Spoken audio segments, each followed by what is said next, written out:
नमस्कार दोस्तों, नवभारत टाइम्स में आपका स्वागत है। मैं प्रशांत जैन और आज हमारे साथ मौजूद हैं वेब सीरीज 11/11 की स्टारकास्ट राघव, उमेश सर, धैर्य और Kritika ma'am. Thank you Jain ji. Thank you so much.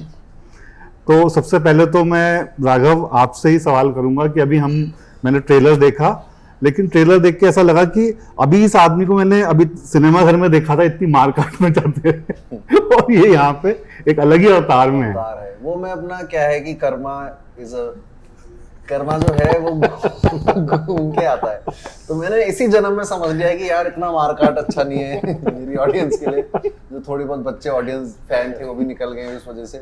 तो अभी वापस अच्छा बच्चा बन जाओ किसी तरह। और मेरी मम्मी ने जब वो फिल्म देखी थी तो मम्मी ने मुझे फिल्म देख के कहा था कि तूने तो कहीं का मुंह दिखाने लायक नहीं छोड़ा। तो सर आए पीछे से, सर ने बोला टेंशन मतलब 1 महीने बाद इसकी इमेज पूरी सुधार दूंगा। 11/11 आने वाली है। ये राघव इमेज सुधारो अभियान का हम सब हिस्सा बने हैं। मैं पिछले कुछ 3-4 साल से इमेज ही सुधार रहा हूँ। मेरे को एक्टिंग कैसे शौक नहीं है, ये भी सुधार रहा हूँ। तो ये है बस। तो आप लोगों ने भी देखी राघव की मूवी? बिल्कुल। हम तो ये इसकी शूट खत्म कर चुके थे। उसके बाद ऑब्वियसली जब फिल्म रिलीज हुई है इंडिया में तो हमने प्रीमियर में जाके ताली वाली बजाई, सीटी बजाई। तो आपको ये नहीं लगा कि कितना वहशी आदमी हमारे साथ शूटिंग कर रहा था? सर मैं डर गई थी। मैं स्क्रीनिंग के बाद मैं दोबारा हग करने गई, मुझे डर लग रहा था। बहुत ही कन्विंसिंग। तो अभी ये इसमें क्या है कि इसमें थोड़ा मैं वनरेबल सा हूँ। डरा तो नहीं बोलूंगा, थोड़ा वनरेबल ऐसा पुलिस ऑफिसर सर आप रोजमर्रा की जिंदगी में नहीं देखोगे जो मेरे को इसमें हूँ। तो उसमें जो एक फैंटेसी थ्रिलर है और एक मतलब अलग तरीके की घटनाएं घटती हैं, तो क्या रियल लाइफ में भी कभी आपने महसूस किया कि इस तरीके की घटनाएं आपके साथ कभी घटी हैं? किया आपने किया? मैंने एक बार किया है सर। मेरा आउट ऑफ बॉडी एक्सपीरियंस हुआ था एक बार। मुझे आउट ऑफ बॉडी एक्सपीरियंस हुआ था। मैंने बताया भाई ये बहुत बार सबको, लेकिन उसमें क्या हुआ था, मैं आया था, सोया, 5 मिनट बाद मुझे खुद की बॉडी दिखी, ऐसा लगा सपने में हूँ। और साथ में मेरा एक मैनेजर असिस्टेंट होता था, वो सोता था नीचे ही ज़मीन पे। तो मैं किसी तरह उठा क्योंकि मुझे लगा सपना है। मैं फिर जब सोया तो फिर मैं उठा हुआ, मेरे को अपनी बॉडी दिख रही है और मैं थोड़ा फ्लोट सा कर रहा था। और फिर उसने करवट लिया सपने मेरे, तो मैंने करवट लिया। फिर मैं किसी तरह फिर वापस जब बॉडी मेरी में, तो मैं उठा तो उसने करवट लिया हुआ था। तब मुझे रियलाइज हुआ कि this is out of body experience. और तब मुझे रियलाइज नहीं हुआ था, तब मुझे मतलब भी नहीं पता था इसका। मैं फिर जब सोया फिर मैं बाहर हूँ, तो मैंने देखा ये पंखा भी वैसे ही चल रहा है, सब घर वैसे ही, बस थोड़ा सा अलग दिख रहा था, सब ऐसे अलग सा दिख रहा था। फिर मैं उठा, फिर मैंने लैपटॉप में पूरे टाइम सर्च किया इसके बारे में। फिर बहुतों के एक्सपीरियंसेस देखे कि होते हैं, आउट ऑफ बॉडी एक्सपीरियंस होता है, अलग अलग ट्राइब्स में अलग अलग चीज़ों से कनेक्ट करते हैं इस एक्सपीरियंस को। तो वो मेरे साथ एक बार हुआ है बस, वंस इन लाइफ। ऐसा हाँ बार बार नहीं हुआ है। मैं चाहता हूँ बार बार हो, तो बिना वीज़ा के अमेरिका घूमूं, रात भर घूम के फिर वापस आ जाऊँ। तो तेरा टाइम ट्रैवल अलग ही लेवल का चलेगा। हाँ, रोज रियल ट्रैवल चल रहा है। कहाँ जा रहा है? आज अमेरिका का मन है। बिना वीजा के 11/11 अपना टाइम स्क्वायर पे। सर आपने भी कभी कुछ ऐसा महसूस किया? ये मेरे ख्याल से सिर्फ मेरी बात नहीं है और हम लोग की बात नहीं है, ये सब लोग की बात है। मतलब सब लोग की जिंदगी में ऐसा कुछ ना कुछ हुआ होगा। सिर्फ ये कि आप इस स्थिति को या इस एक्स्ट्राऑर्डिनरी एक्सपीरियंस को कब आपके अंदर अवेयरनेस आती है कि आपको लगे कि ये, जैसे इसने बताया अभी, एक गजब का मतलब भयंकर एक्सपीरियंस है। तो ये सबके साथ होता है। कुछ लोगों को लगता है कि ये घटना तो मेरे साथ हो चुकी है पहले, डेजा वू जिसको बोलते हैं, कि ये तो मेरे साथ हो चुका है, ये क्या हो रहा है, ये मैंने पहले देखा हुआ है। तो ये डेजा वू तो बहुत लोगों के साथ होता है। मैं एक बार इसी हम लोगों ने ये जो सीरीज है 11/11, ये देहरादून और मसूरी में शूट किया। एंड उत्तराखंड देवभूमि है, मेरा प्रदेश भी है, मैं वहीं से बिलोंग करता हूँ। तो वहाँ तो बहुत मिस्टेक इस तरह के एक्सपीरियंसेस होते हैं।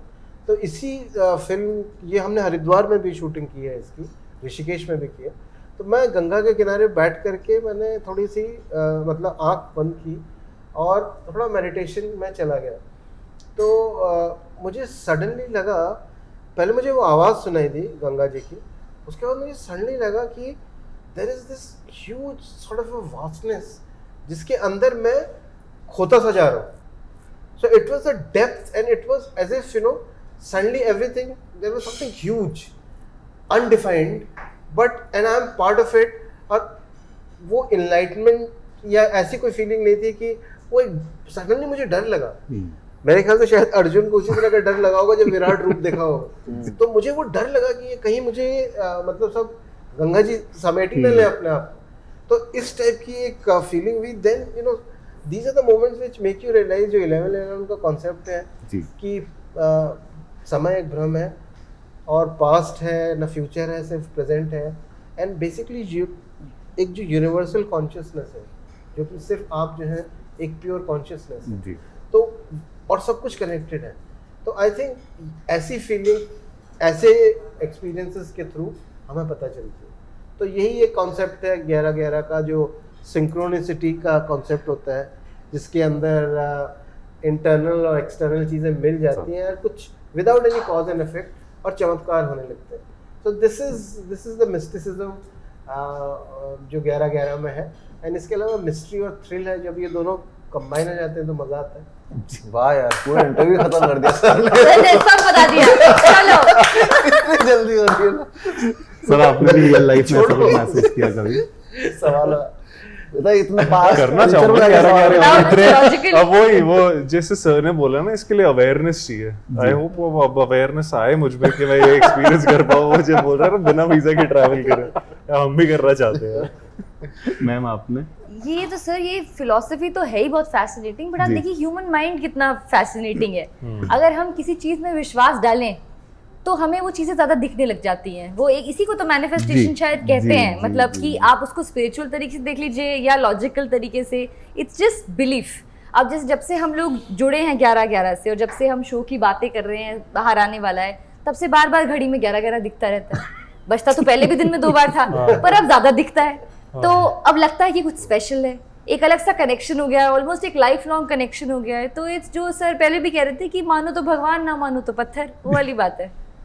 तो आपने जैसे इसकी शूटिंग मसूरी में की, उत्तराखंड की और भी लोकेशंस पे की, तो कई बार क्या होता है इस तरह की जब शूटिंग हो रही होती है तो वहाँ पे स्टार कास्ट साथी लोग कुछ प्रैंक करते हैं या कुछ इस तरीके की चीजें होती है, कभी इस तरीके का कोई एक्सपीरियंस वहाँ पे? हमने क्या मतलब प्लान करते हैं, मतलब प्रैंक करते हैं। अच्छा,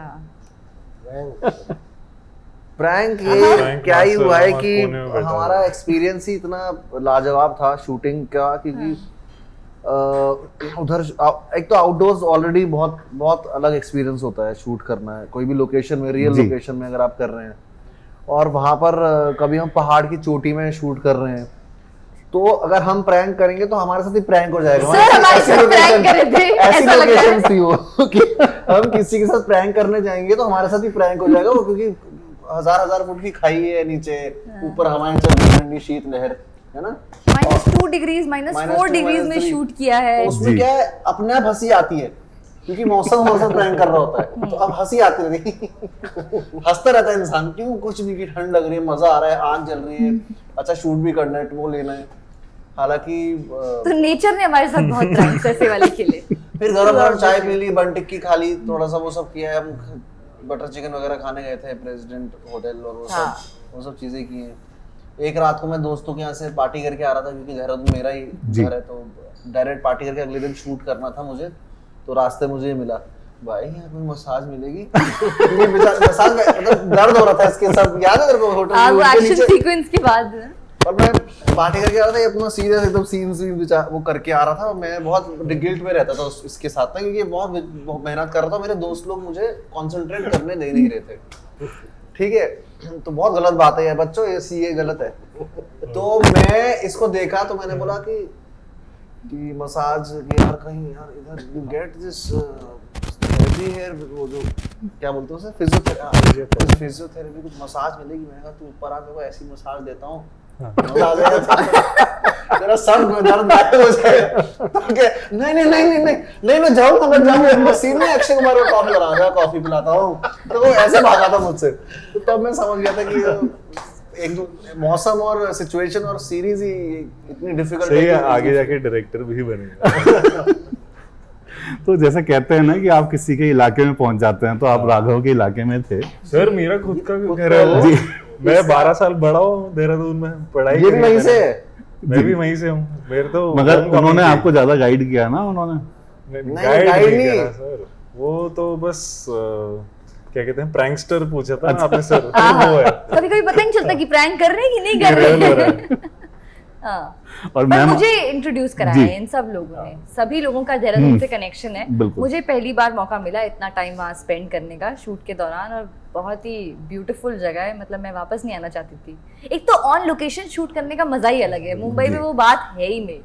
बाहर कहीं जाके करो तो आप ऑटोमेटिकली ऐसा लगता है कि कोई नई जिंदगी जीनी शुरू कर दी, आप थोड़े दिनों के लिए आप एक नोमैड लाइफ जीते हैं, तो बहुत ही खूबसूरत है। मगर जैसे बताया सर ने अभी कि मतलब बहुत माइनस टेम्परेचर भी था कई बार, जी, तो जी। कोई डिफिकल्ट एक्सपीरियंस रहा होगा उस बारे में? जी बिल्कुल, हमने काफ़ी ठंड में बारिश के सीन भी किए हैं। रात को वो भी पूरी रात भर हम बारिश में भीगते रहे, और जब कट होता था तो भाग के आग के पास खड़े हो जाते थे, फिर भीगते थे। तो इस तरह से कई सीन्स हुए। कई बार मैंने नई नई मैनुअल गाड़ी चलानी सीखी शो के लिए, और वो अपहिल चलानी पड़ती थी, तो राघव के बिना वो सब बिल्कुल नहीं हो पाता, क्योंकि मेरे गियर वही चेंज करते थे, चाहे सीन कितना भी इंटेंस हो। इनके एक हाथ में वॉकी टॉकी, एक हाथ में फोन, उसके बीच में गियर, और डायलॉग भी बोलने हैं, तो बहुत ही कॉम्प्लिकेटेड। जैसे कि मैंने बताया कि ज्योग्राफी ने जी। काफी प्रैंक्स खेले हमारे कभी कभी ऊपर। मैं क्या करता था, ये गाड़ी चलाती थी तो बहुत कॉन्सेंट्रेट करती थी। तो ना जैसी फर्स्ट गियर लगाती थी ये, मैं चुपचाप न्यूट्रल लगा देता था ठक करके। इसे किया ये। एक्सीलेटर चलता है, सोचती थी यार मैं लगा तो रही हूँ, फिर लगा देती। तो पुराने जमाने की बोलेरो, उसके गियर होते हैं टाइट, तो वो एक बारी में जाता नहीं है, तो उसको ऐसे न्यूट्रल पे रोक के फिर आगे करना पड़ता है, तो मेरे से अटक जाती थी कई बार। तो ये बहुत मजे लिए हैं मेरी गाड़ी के हैंडीकैप के।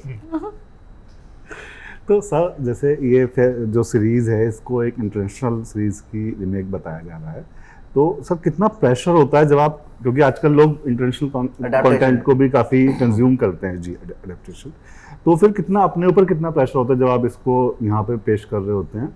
ये लोग कंपेयर तो करते हैं और इसकी तो इवन कई जगह बन चुकी है। हाँ एक्चुअली, लेकिन उसमें कोई प्रेशर की बात नहीं है, क्योंकि ये बड़ी अच्छी चीज़ है कि जो अच्छी कहानियाँ होती हैं वो इंटरनेशनली ट्रैवल करती हैं, वो अपने आप ही घूमती हैं, क्योंकि लोगों को पसंद आती हैं, और क्योंकि लोगों को पसंद आती है वो उसको अपनी भाषा अपने कल्चर में वो करना चाहते हैं। तो जैसे हम लोग ने जब ये काम शुरू किया अडेप्टेशन का, तो हमने पहले सोचा कि पंजाब में जाके शूट करेंगे, बट किन्हीं वजहों से नहीं हो पाया। एंड समहाउ जैसे 11/11 का मैजिक वो खुद ही हमें कहीं गाइड कर रहा था, तो जब हमने उत्तराखंड जाने की सोची तो हमने वो लिखे हुए 8 एपिसोड फिर से लिखे, क्योंकि हमारी लोकेशन चेंज हो गई थी। तब आप ये बताइए कि पंजाब से उत्तराखंड लाने में अगर इतनी मेहनत करनी पड़ी, तो अगर एक कोरियन सीरीज़ को इंडियन उसमें अडेप्ट करेंगे तो उसमें कितनी मेहनत लगेगी। तो हमने सिर्फ ये देखा कि जो कहानी जिसकी वजह से हमें अच्छी लग रही थी, वो कॉन्सेप्ट, वो जो सटलिटी है कहानी की, उसके जो नुआंसेस हैं वो रहे कहानी में, हमारी कहानी में, लेकिन हम उसको कम्प्लीटली इंडियनाइज कर दें, हमारे चरित्र सही लगे, रिलेटेबल लगे, सच्चे लगे। एंड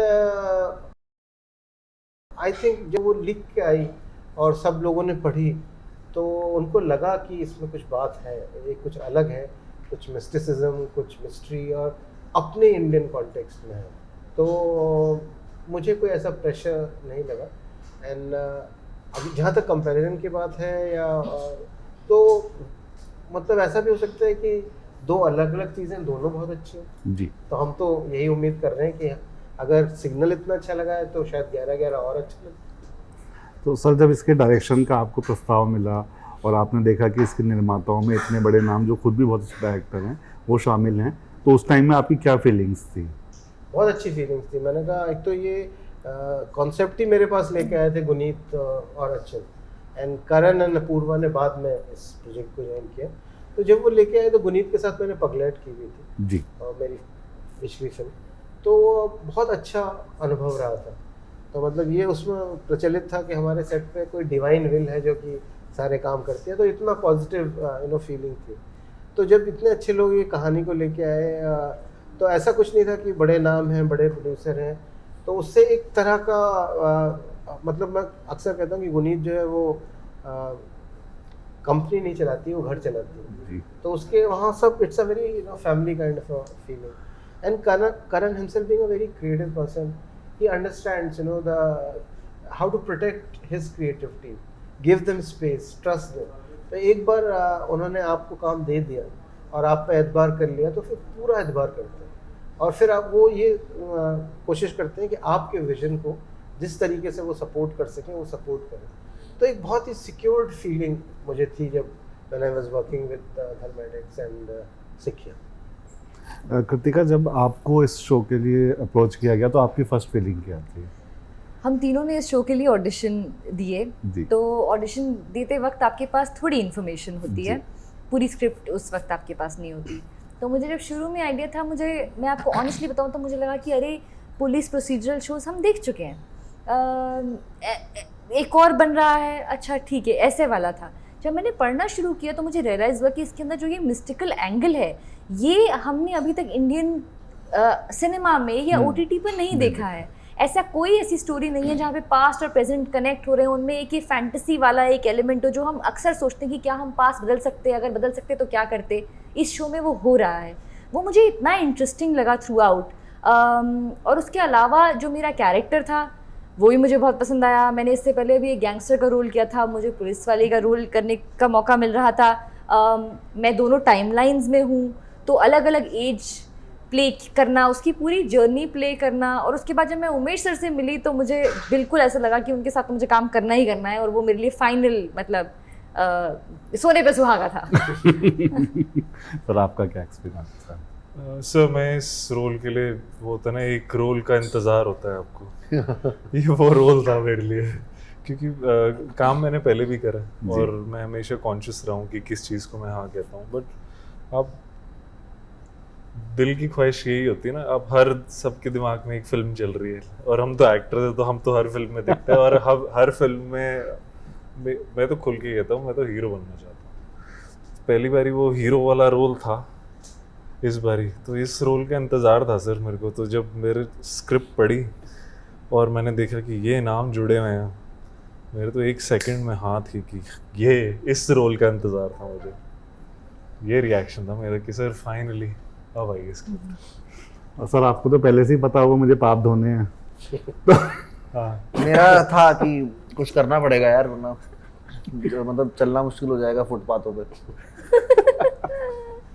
तो ये अच्छा, मैंने वही ऑडिशन था जी सर. और इतने अच्छे मेकर्स के साथ और डायरेक्टर के साथ मौका मिल रहा है मुझे. आई मीन हर एक का सपना होगा यार ऐसी स्क्रिप्ट का पार्ट होना. इतनी अच्छी कहानी, इतना अच्छा स्क्रीन प्ले, इतनी अच्छी कॉन्सेप्ट, तो वो तो इट्स अ एक्टर्स ड्रीम. तो वो तो कोई ऐसा इसमें वो ही नहीं है कि हमने क्या सोचा, हम पे अप्रोच हो, हमने क्या, कुछ नहीं करना है. तो sir specially after Pagglait, after seeing that एक वो मिल जाता है यार. अब हमारा एक सीढ़ी, हर एक को सीढ़ी धीरे धीरे चढ़नी है ना. तो किल हुई, अब एज अ स्टोरी और एज अ स्क्रीन प्ले के हिसाब से अगर देखें तो इसमें एज अ कैरेक्टर होना तो बहुत अचीवमेंट मानता हूँ मैं अपनी लाइफ में अपना.